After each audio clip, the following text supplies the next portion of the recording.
This is Cheryl Hazzard, reporting again with more information that just gets, well, confusing.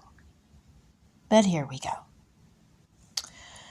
Norman Petty was a record producer, musician, and songwriter. He was born in New Mexico.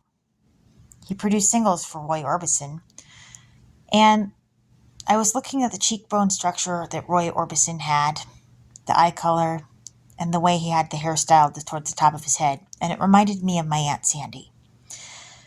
And he was on Saturday Night Live. And Roy Orbison was on there, and so was Jake Gyllenhaal. And his dad, Stephen Gyllenhaal, has a face that looked just like my Aunt Sandy's. And then there was Laurie Metcalf, who I believe is family on my dad's side. And we got my mom's side. And then we got representation for me with the cast of Little Women and a character named Cheryl. So I believe maybe there was a family inference, possibly. But then this makes this weirder.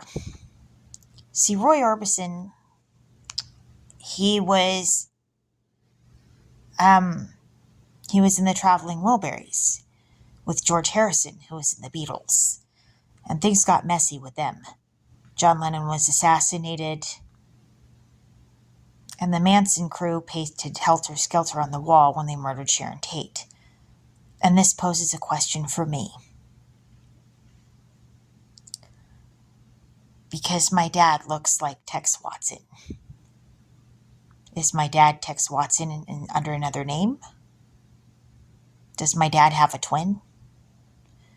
And why would they do this?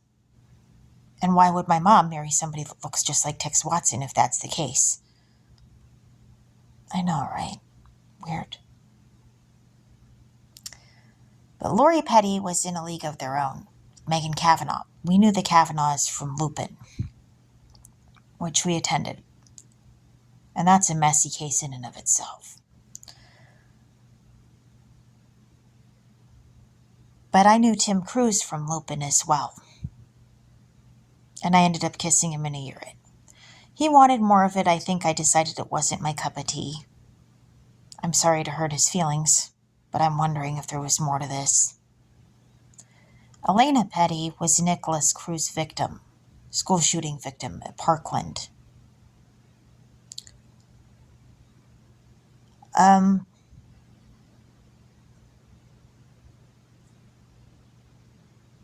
It had been a long time since I really talked to Tim on any real level.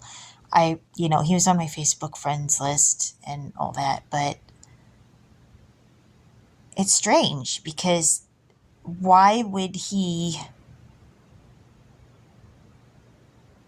target the Pettys? And the Pettys knew the Kavanaughs. It's just,